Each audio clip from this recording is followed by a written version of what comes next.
Well, hello and welcome to another trading day right here in Lagos, Nigeria. It's been raining all morning, but the trade must go on. The day must go on. Let's get to the top stories now that set your agenda, starting with the performance yesterday. We see the bulls again.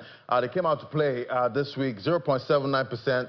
That was a close yesterday, 141,000 level. That was all hit 89.62 trillion. I guess we're making a run back to the 90 trillion level there. So, you know, starting off strong this week, and investors, the appetite was also strong. They will see volume and value was also higher than the previous trade on Friday. Let's say 551 billion. That was traded, valued at 24.08 billion naira, and we had deals of 31,578. Let's look at the sectoral performance now. We see it was quite impressive there, with most of the financial services sectors there actually not looking so bad start of the week. But definitely we'll get a check on what's going to play out on Business Incorporated. That's for the intraday trade. We see the top trades: UACN, Regal Insurance, and the Access Core there. That topped yesterday. We'll see what investors will be interested in for today's trade. Then let's look at the inflation numbers. It's data season at this point, and we did get the inflation numbers for August, and it seems there's some relief, right there for consumers. The numbers came in at 20.12% from 21.88% in July. And that's according to the National Bureau of Statistics. The cool-off, that was driven by softer food prices with staples like rice, maize, flour, and millet helping to ease household pressures, while core inflation also dipped, signaling that price shocks across the economy are losing steam. But we'll drill down on what's really driving sentiment right there with inflation and what we should be looking at, even though the numbers are tending downward. Well, the federal government has put the brakes on the 4% free on board levy on imports, barely months after it was introduced by the Nigeria Customs Service. Finance Minister Wale Edun ordered the immediate suspension in a letter to the customs boss, Adewale Adeni, citing concerns the charge could stoke inflation. Yeah, we're seeing inflation going down, and squeeze businesses. Officials say the pause will allow for a broader review of the levy, which importers had warned would hike costs and undermine Nigeria's trade competitiveness. Let's get a check on our FX earner now. We see oil prices edged up today. Brent crude futures, we see that was earlier. It did edge up about 8 basis points, but we're seeing a pressure this morning there. $67.21 a barrel, 0.34%. Although we're seeing some kind of rebound, $63.10 a barrel. That's for WTI crude. We did get a positive. It was quite green yesterday, but we're seeing a pullback at this time, even though early trade did start off about 8 basis points higher. So we're still seeing volatility there. Investors are watching out what's happening with demand. That's outlook for fuel demand, and what's playing out with the U.S. Fed. Central bankers are meeting this week. Are they going to be all hiking rates or cutting? We'll definitely find out. All right, so some company news now. With Infinix Nigeria, they unveiled their flagship store at the Jabi Lake Mall, Abuja, featuring immersive zones where fans and customers can explore the brand's latest innovations and interact with its smartphones and accessories. The store launch coincided with official online unveiling of the GT30 Pro smartphone, designed specifically for gamers and performance enthusiasts. Our correspondent, Empress Simon, reports. Management, partners and customers of Infinix Nigeria converge on the Jabi Lake Mall in Abuja for the launch of the company's flagship store in partnership with Harmony Group Nigeria.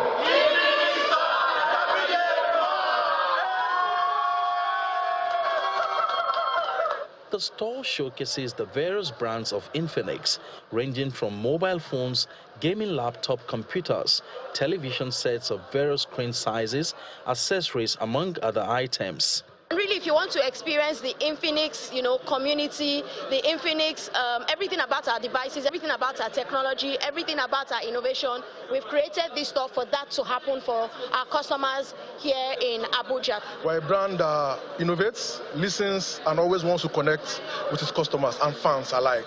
The goal is to bring Infinix closer to its customers in Abuja under a serene environment where customers can also access after-sales services.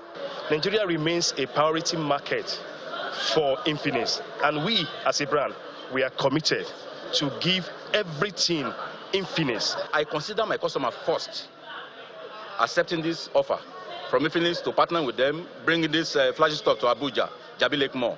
It's all about my customers because I want the best for my customers. It's a great opportunity for even all the youths to take this.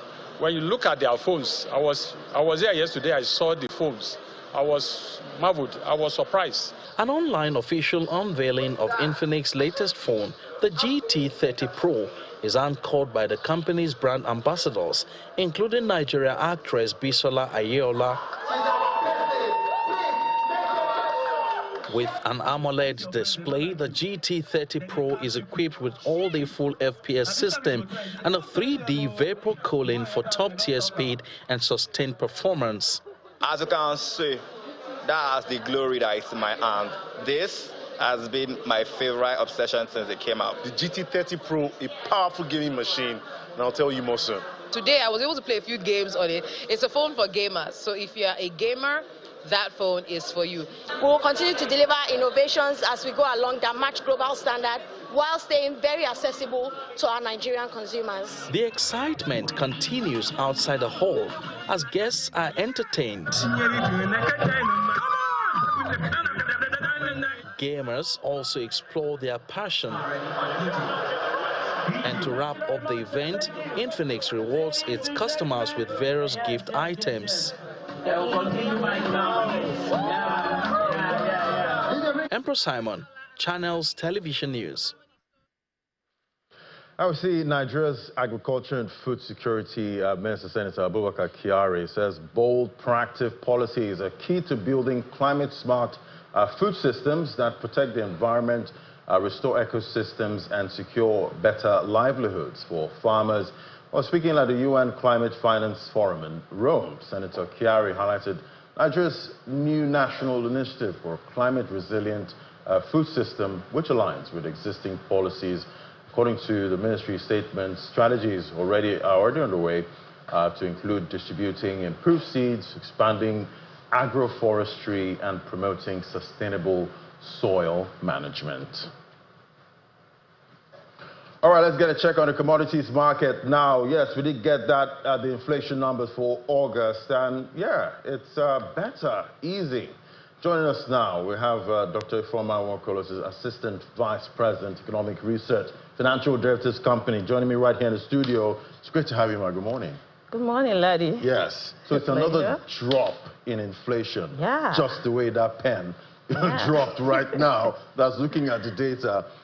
But you know, researchers can go deeper, exactly, into that data. Tell us what we're not seeing in those numbers. Yeah, we saw the numbers came in yesterday. It was surprisingly came well below analyst expectations, even though the trend was on par with analyst expectation. The magnitude that we saw, 1.76% decline, and that tells a story. It simply means that, well, looking at all the inflation indexes, we find out that they all move in tandem with, except for core month-on-month inflation. Every other inflation indexes move in tandem with the headline inflation. They all decline significantly. This tells us that we are beginning to see inflation stoking factors easing. The transit factors are easing. Also, the structural rigidities are beginning to ease. And this can be attributed to harvest season, because last month we saw that month-on-month inflation increased and food inflation also increased. But this month, we are seeing that food inflation declined significantly by 1.2%. And month-on-month inflation also declined significantly. So we are at the peak of harvest season, of harvest season of almost all the commodities, coupled with the fact that consumers are beginning to restrict their consumption. There's restriction in the consumption of consumers. Of course, we know that this season, we're in August, and schools just resumed yesterday, so back to school stuff, payment of school fees and all that. Right. So yes, that is part of the reason why you see we have surplus supply in the markets, why demand is actually low. And also we saw that exchange rates have been quite stable for some time, and even appreciated in the parallel markets and remain flat. So with these numbers now, because when we reel out the numbers, we're telling most of our listeners, investors, that inflation is dropping. Yeah. But that doesn't mean that if you go to the store now, you're coming out happy as a consumer. It doesn't mean your basket is fuller and you're not paying that much, to fill up your baskets, when you go to the supermarkets and the markets. Is that the story? Yeah, that's a story, because we have what we call, even though we are seeing exchange rates decline, we are seeing all of these things, transient factors coming down, we have what we call transmission mechanism. There's always a lag to all of this. That's why we are seeing this. And also the purchasing power has dropped so much that even though there is decline, we are not seeing it translate into a better welfare for the citizens. So this is the gap that we are seeing in the short run. But I think in the long run, when we begin to see this, because transition mechanism takes between 6 to 24 months before you see all of these policy reforms begin to play out into have effects on the welfare of the people. So right. I think that is what we are seeing. But looking at your slide, income constraints. I see domestic commodities, the prices are quite stable. Yeah. So I guess that's a plus. And it's a plus. Does it really speak to the data that we're seeing? Of course. It's moving in tandem with the data, because food inflation actually declined massively, both annually and month on month. We saw a massive decline on food inflation. And as I said earlier, we are in harvest season, peak of harvest season, and almost all the commodities we're harvesting season for all the commodities. So that's why we are seeing commodity prices flat. Yes, all commodity prices, even import commodity prices are also flat. Some are even declining. The price of rice, which is one of the reasons why we have a decline in food inflation, according to NBS, is driven by stability in the FS market. And we also know that since exchange rate has been stable, imported inflation, of course, we also decline. So that is why we are seeing prices remain stable. But it seems eggs are quite stubborn. Looking at the slide there, I see a crate of egg. Previous price was about 5,000. Current price, according to the data, 5,007. So it seems eggs are stubborn. Yeah, this could be because of the feed prices. Yeah, feed prices may remain high, like soya beans and maize. I think these are the major feeds used for poultry. And I think that is the reason why we are seeing this hike in the price of, don't forget that we are in the ember months, so people are already putting out their chickens for sale, and once you put out your chickens for sale, you have lesser eggs. Yes, so that's why we are seeing maybe there are lesser supply of egg in the market, while demand is high because of Christmas season. Right, Christmas. Oh, can't wait for the Christmas carols and all of that. But looking at the oil market now, we're seeing Dangote Refinery, they've commenced nationwide, fuel distribution, at this point with all of those trucks. What does this signify, for prices of fuel, going forward? Because I remember, years back, when December starts to approach, then you start seeing the queues come back. We've not seen queues anymore. All of that black market sale. They're all gone. And we're not going to see it this December. We're not going to see it, yes. Yes, for 1 year now, I think that Dangote refinery commenced, we have not seen queues. Yes, we cannot attest to that. And this latest development, which kicked in yesterday, is another plus for consumers.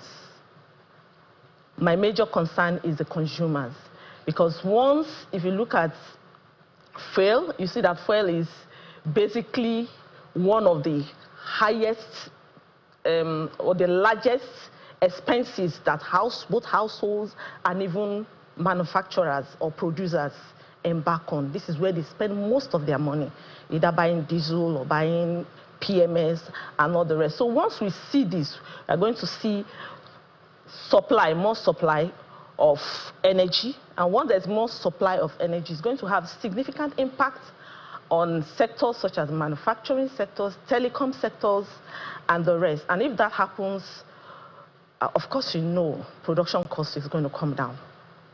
Because since this has commenced, even though it's not actually going around now, the whole nation, because they just have 1,000 LNG trucks.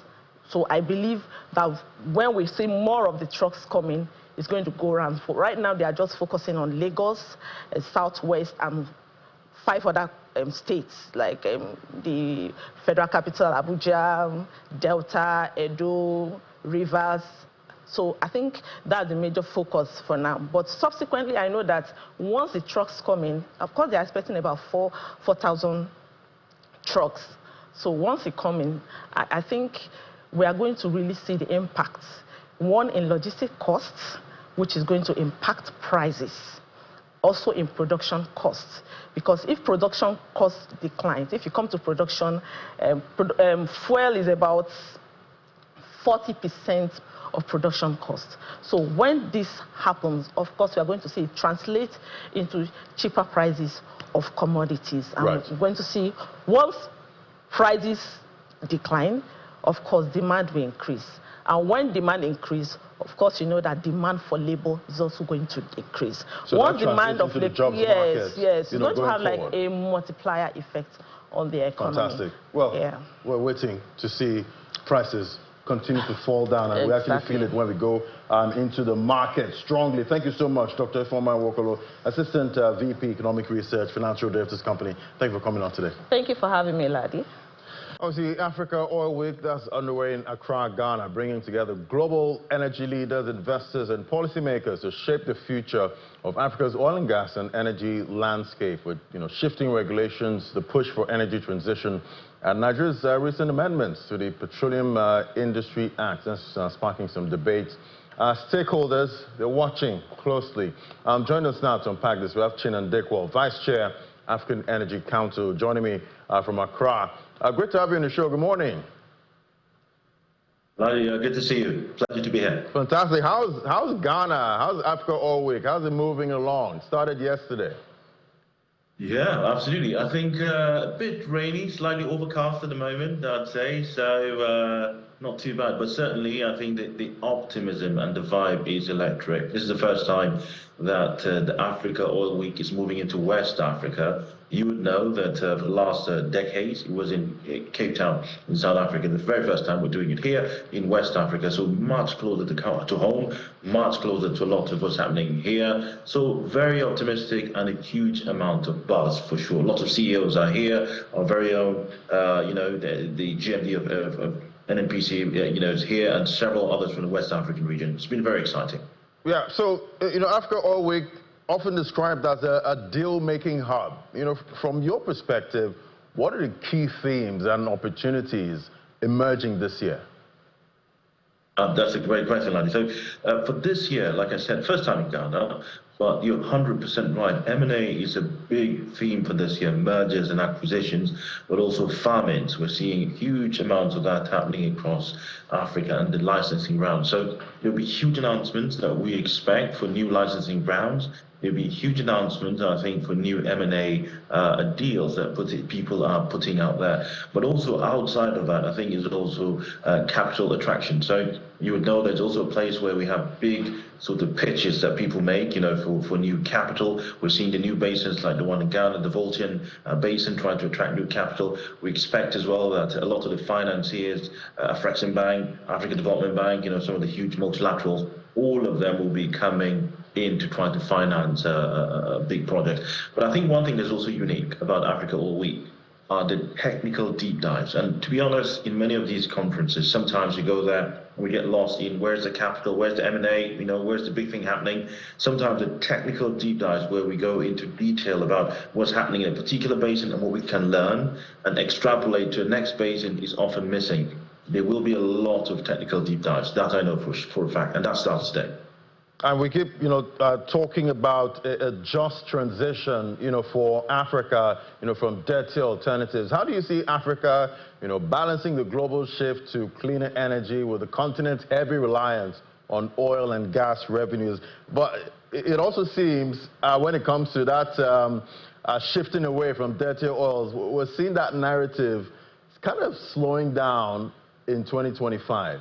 Do you think so?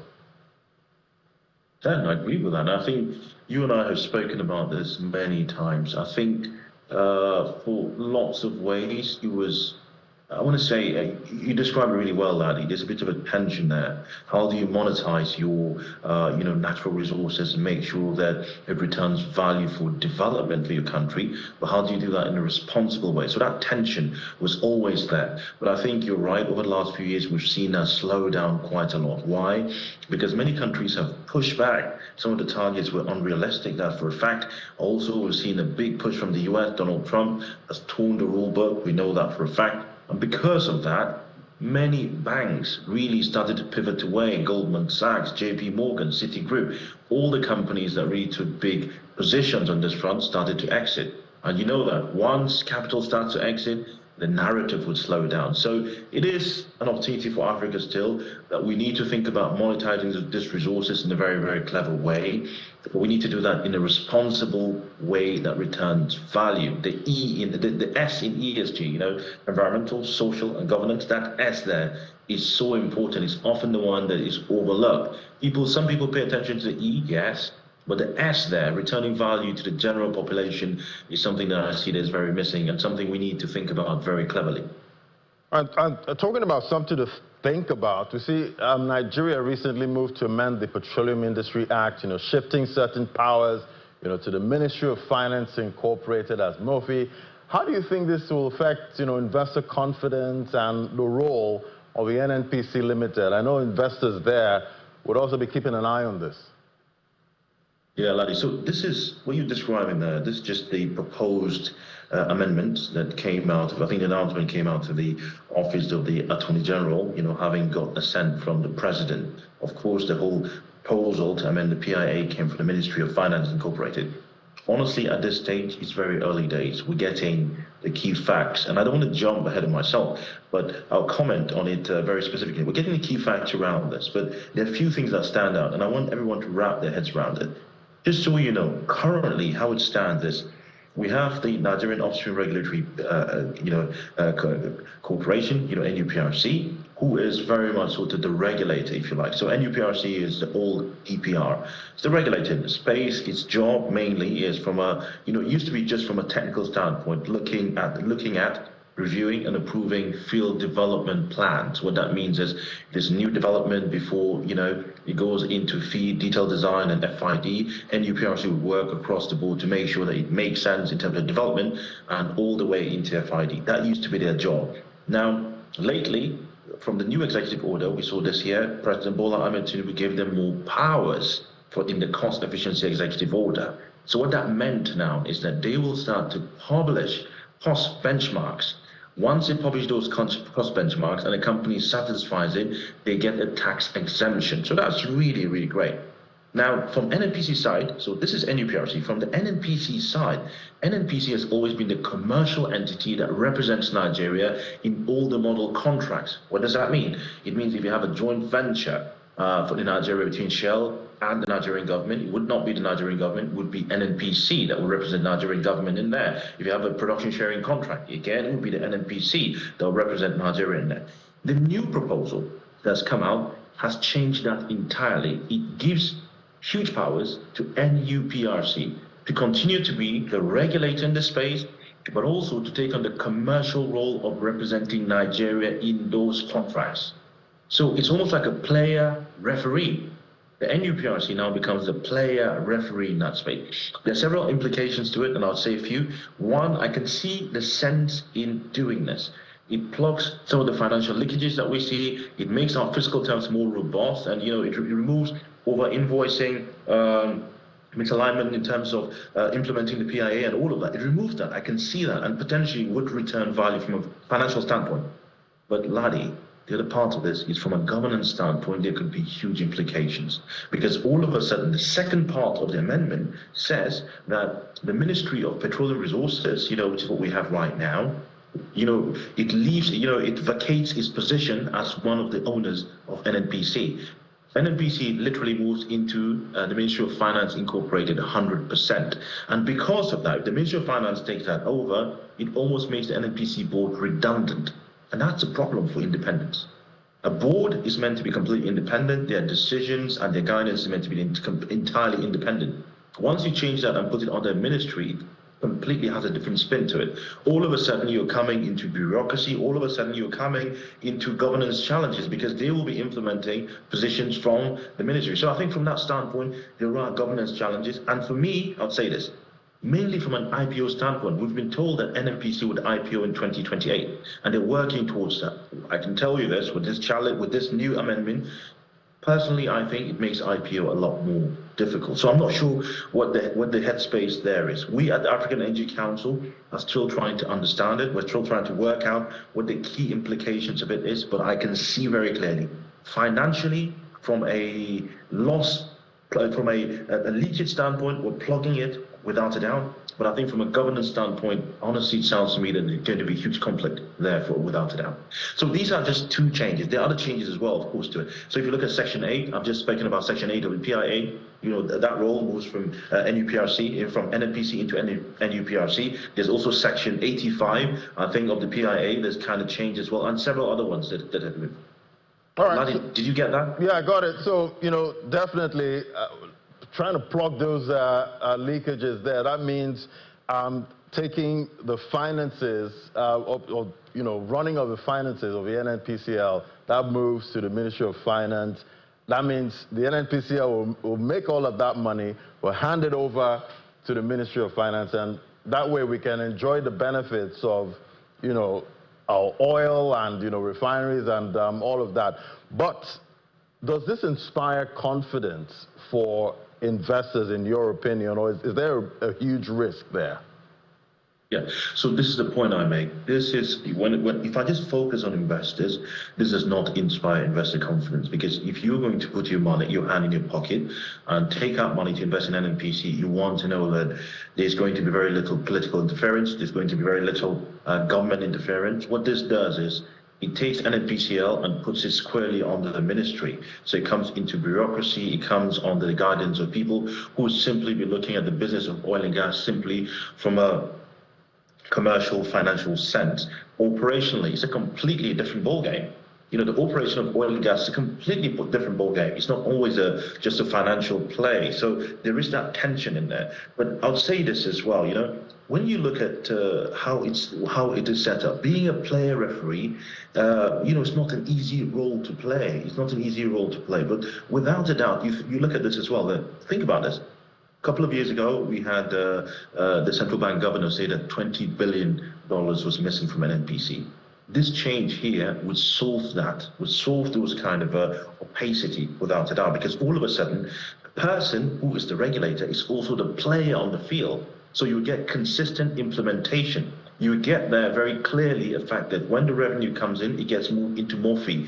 The Ministry of Finance Incorporated is not going to be, all of that opacity and lack of transparency. That's number one. Number two, NUPRC would be the person responsible for looking at all invoices. So things like over-invoicing will be a thing of the past, because they set the laws. They set the laws, and therefore they will be implementing that very, very rigorously. They would also be the ones looking at every contract to see what the contractor is claiming. So all the, for cost recovery, what's the contractor claiming they will be the one to validate. In the past, they would set the rule and they would sit back, and then NNPC would interpret that rule.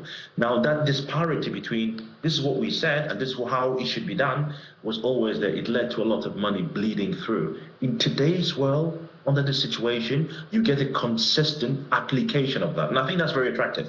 But I keep going back to the same thing. Are we sure we're going to IPO in 2028?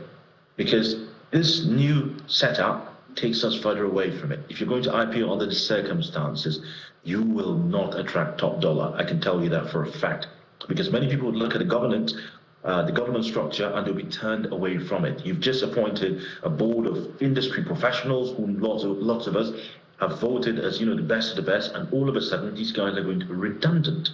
Because all of a sudden the power moves to Murphy. So I think these are some of the considerations for us to think about. Well, a lot to consider there before making these amendments. Now, but let's look at it from a continental perspective. Now, how do you think African, producers preparing for the long-term reality, how do you think they're preparing, for that reduced global oil demand that most of the big boys are projecting, at this time going forward? Yeah, so I mean, this is a big reality for us in terms of Africa. Our reliance, or particularly Nigeria, Angola, Equatorial Guinea, partly Ghana, you can argue, now Senegal, now Mauritius. These countries are producing huge amounts of, sort of petroleum products. So the forecast is, of course, that, crude oil demand is going to be destroyed. When I say destroyed, I mean go down in the short term. So we have to start to look at that in a very, very serious way and think about the alternatives to it. In the context of Nigeria, I keep talking about this and I can't say enough of it. What Dangote is doing is huge because he retains value for us. We produce here, we refine it here. The guy in Lekki is paid a salary in Lagos. He pays his tax in Lagos, and ultimately that grows the economy. So we're retaining value. What we're exporting, like we did to the US 2 months ago, the products we sent to the US 2 months ago, the ones he sent to Saudi Arabia, to Singapore, all of those are finished products. They would consume there, but all of the value has been retained in here. So I think this is how to start to think about it. How much of the value of these petroleum products can you start to retain in here and start to reduce the cushion from simply commodity type products that are affected by global prices. So that's number one. I think Nigeria is slightly going in that regard, and I can see that. That's very exciting. Without a doubt, though, we need to start to think about regulation that's coming. There is a regulation called Carbon Border Adjustment Mechanism. It's called CBAM. It's out in Europe at the moment. Once you export any product and it has a higher carbon footprint, they will tax you accordingly. So many of the businesses in Nigeria need to start to internalize that, how you can still remain tax competitive under those scenarios and those situations. But without a doubt, it's something, this question you asked, Ladi, I can tell you for a fact, is one that dominates the Africa Oil Week today and tomorrow. Is one we're considering quite a lot. Fantastic. Well, we'll keep tracking all of that and what's playing out right there in Accra. Thank you so much. Chinadekwa, Vice Chair, African Energy Council. It's great having your perspective this morning. Thanks. Thank you. All right, so we see the Statistician General of the Federation, Mr. Adeyemi Adeniran, reiterating the need for prompt release of data for national development. Mr. Adeniran was speaking at a meeting with a delegation from Liberia. Says issues of legislative backing and early releases of data, as well as funding of statistical bodies in Africa, must be given priority. Some members of the Liberian Parliament and the head of its statistical body arrived at the conference hall of the Bureau of Statistics for a 4-day meeting aimed at enhancing statistical development in their country. Statistics play a vital role in shaping any nation's development. They drive decisions across various sectors and help influence policies and economic planning as well as societal growth. The Statistician General is committing to assist Liberia achieve this. I've been to many other West African countries and I see how their Statistics Act is being stored by the National Assembly. But for the National Assembly or the legislature at the Liberia, from Liberia, taking the lead in following the statistics team for this study tour shows that they are well committed. They are so committed to the development of the Lisgis in their country. While Nigeria, through the Bureau of Statistics, is achieving some success in generating data for national development, it is not so for some African countries like Liberia. Our National Statistics Office is not fully independent. The collection of data, there are no real regulations that mandate or that compel ministries and agencies, what you call MDAs in Nigeria, we call it MACs in Liberia, Ministry Agencies Commissions in Liberia. These agencies are not compelled to submit data, which has hindered and has stifled, especially the speedy collection and reporting of national accounts results. You will always see us coming knocking on your doors because as a federal group, you were able to overcome a lot of the hurdles of the black man to become a real independent African nation. And so we'll continue to come to learn from you, gain your experience, and be able to adjust over the years as we hope to improve our country as you have done to yours. For the next 4 days, there will be exchange of notes on how to ensure that statistical tools are deployed for national development. Sarah Chimugu, Channels Television News. Back to school season in Nigeria, but for many parents, the excitement that comes with financial pressure, seeing inflation, that's coming down, but still quite elevated. Also seeing currency weakness at this point, even though we've seen stability, with the currency so far, but we're seeing families and households have to adjust, at this time, keeping up with elevated, school fees and other things you need to buy, to send your kids off to school. All right, let's bring in Oladele now. She's the founder, Money With Club, to help us see how we can navigate the textbooks, uniforms, and every other expense you have to go through to get your kids to school. Thank you so much for joining us this morning. Good morning.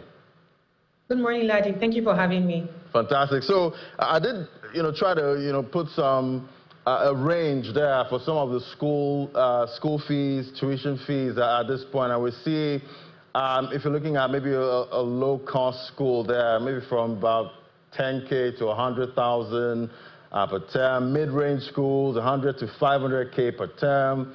Premium, 500,000 to about 2 million per term. Then we have the elite.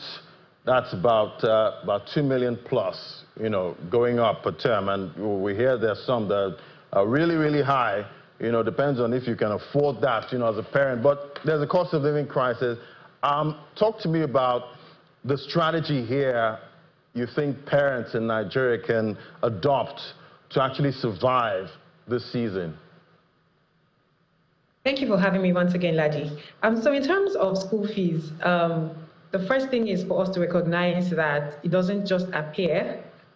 We all know that school starts in September. We know that there will be things that we need to buy in terms of new school uniforms because children grow. So they grow out of their shoes, grow out of their uniforms. So we have to budget for those things. So for parents, the first thing really I would say is how did you decide on the school that your child is going to compared to your current income? I say that because you have just presented that there are different ranges of school fees. And I dare put it to you that the school doesn't necessarily predict the outcome of the child in the end, such that in deciding on that school, you also have to consider life and living right now. So for the parent, the first question is, how did you decide on the school that your child is attending? And then when you decide and decide from a goals perspective and also from a financial perspective, then how do you manage those fees as they come? Because they will come. The first thing will be to plan ahead. If you want to have a sinking fund, meaning an account where you just drop money monthly that adds up to the school fees that would come up in September, for example. So you could start in June, save for 3 months and have it ready, and then do the same for January. That's one option. Another option, if you have capital, is that you could actually invest in something that would give you cash. For example, the savings bond in Nigeria that will give you cash quarterly, right? So you just look at the interest rate of the savings bond and say, what amount of capital do I need to put away in this thing so that it will be dropping school fees money for me every quarter? That is another option. But I would say the most important thing is that parents need to plan and prepare for school fees because it will always come.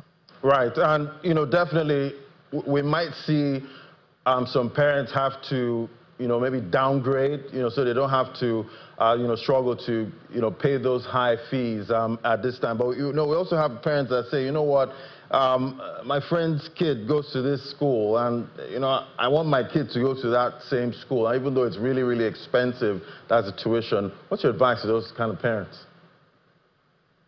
So the way they told us growing up, don't live like the Joneses? That will be it for me. Because fundamentally it's your choice. You need to be able to manage the pressure that would come eventually. The friend that you are looking at might have the capacity to pay that fees without thinking, so you can't exactly compare yourself. Another thing I finally add, which is the most important thing, is that a parent that is available for the child, a parent that will support the child with learning, is more likely to guarantee success in the child's outcomes than a parent that sends their child to an expensive school. So in terms of focusing on the outcomes for the child, the school has its role, but if you're able to enforce or infuse some values or some habits like reading, for example, or be able to expose the child to technology at an early age using different things that are available and not necessarily expensive, you might be setting the child up better off than the parent sending the child to an expensive school. So in the end, it's your choice, but don't live like the Joneses. Don't live like the Joneses. Okay, we're seeing more, banks, fintechs, microfinance institutions offering, school fee loans. Are these a lifeline or a potential debt trap? In my opinion, a potential debt trap. I think that a loan should be the very last resort. Before you get to the point of taking a loan for school fees, because school fees is consumption. School fees, once it goes, you move to the next one. And then, especially when it's primary school, secondary school, even university, there are other options that will still get you to the same destination. So if it is a downgrade, you might want to consider that. That's one. Now, before you even get into loans, have you explored a payment plan with the school? That's another option, right? Because the interest rates are not smiling. Inflation is still high, therefore interest rates will be high and will be high for a while. So before you get into taking a loan, because even the interest would actually choke you, so before you get to taking that loan, consider installmental payments with the school, and then try and engage them before school fees is due, so it's not like a default. So have a conversation before the term starts and have that agreement and stick with it. All right, there you have it. So we don't have to struggle when the next school season comes on. Thank you so much for your perspective, Oladile, founder the Money With Club. Thank you. I'll take your advice. Thank you. Thank you so much. All right, now, let's get a check on what's playing out in the global space.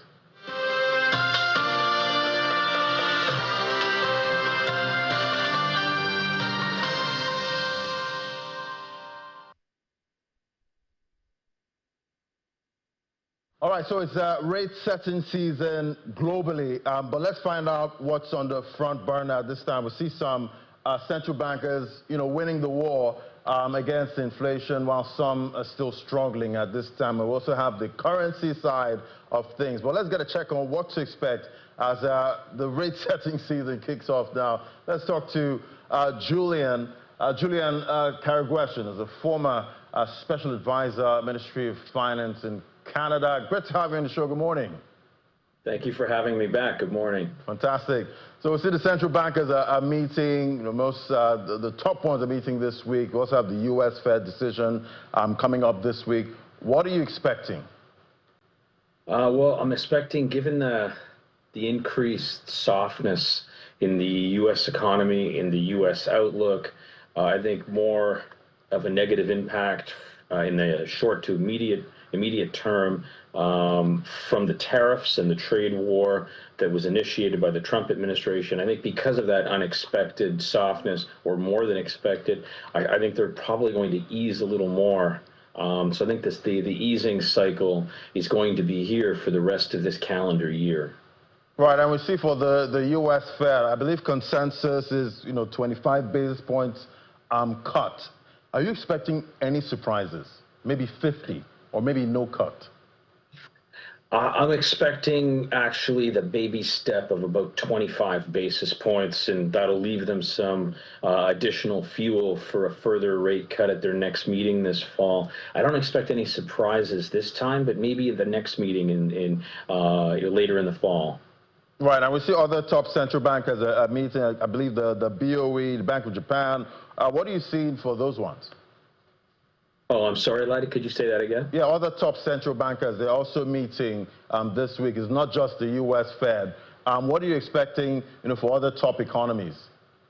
For the smaller G7 countries like Canada, I'm expecting also a rate cut.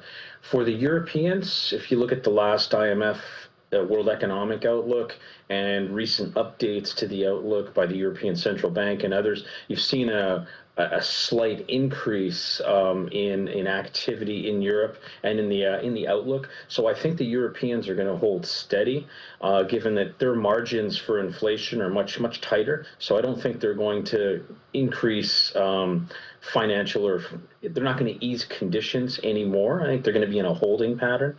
But I think just generally across the West, the risks are tilted to the downside, and I think all central banks in the political West will be ready. If they don't reduce interest rates in this cycle, they'll reduce them later in the fall, given the potential risks out there.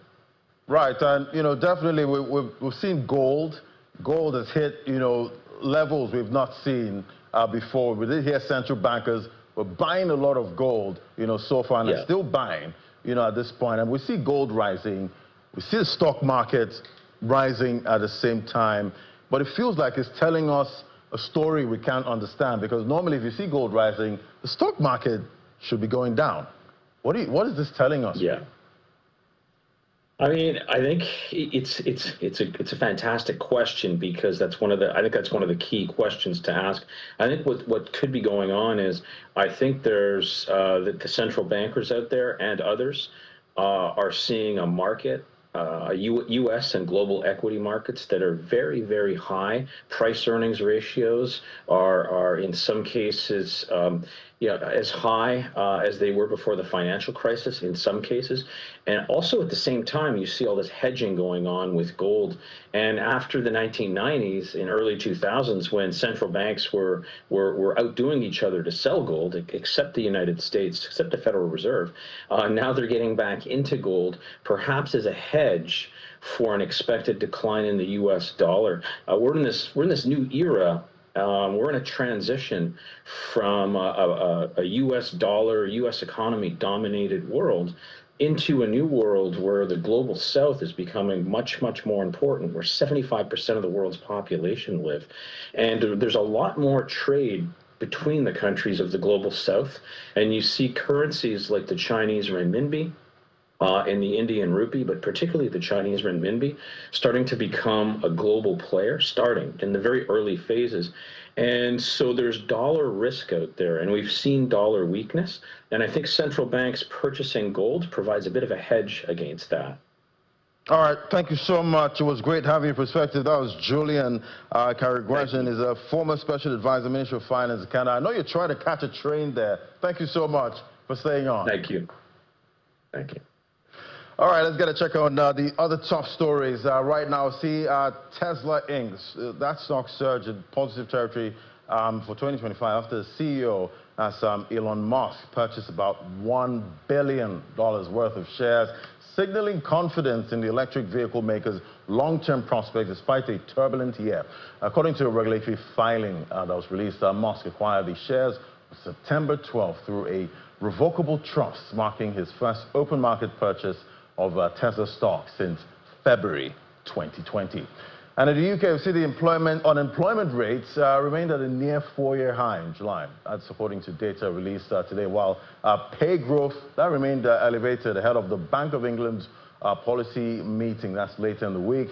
According to the Office for National Statistics, jobless rate stayed at 4.7% in the 3 months to July. As expected, haven't risen to this level in May. This remains the highest level since July 2021.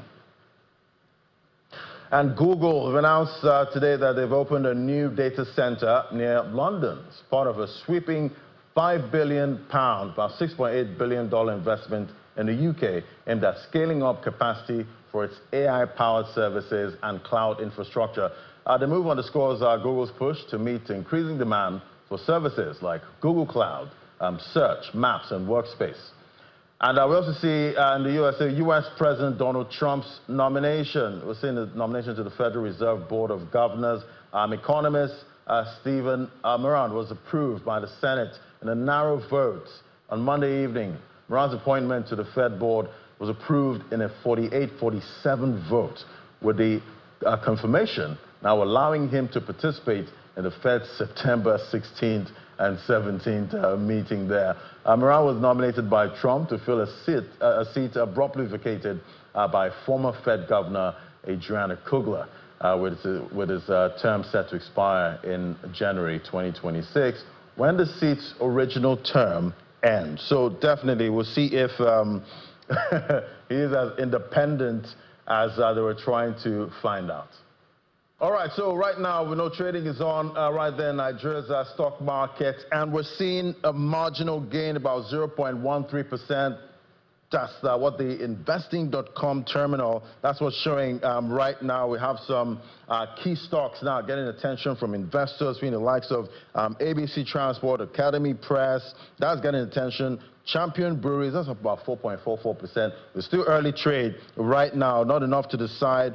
Custodian Allied, that's up 8.47%. And we're seeing other, bellwether stocks like Dangote Cement also getting attention today. So is this going to be a positive week for the stock market? We'll definitely find out. Investors are watching out for what the MPC committee, that's the rate setting committee, what they're going to do with interest rates. That's next week. We'll definitely find out. But all eyes right now on the global space on what the U.S. Fed is going to do with interest rates and other top central bankers. But at the end of the day, it's all about borrowing costs. Is it going to go up or go down? We'll definitely find out. We'll see how that impacts the stocks and how that impacts businesses and the jobs market. So that's it on Business Morning today. Thanks so much for watching. I'll be back again on Business Incorporated to bring you up to speed on what's playing out with most of the markets that we track. I'm Ladi Williams. Bye for now.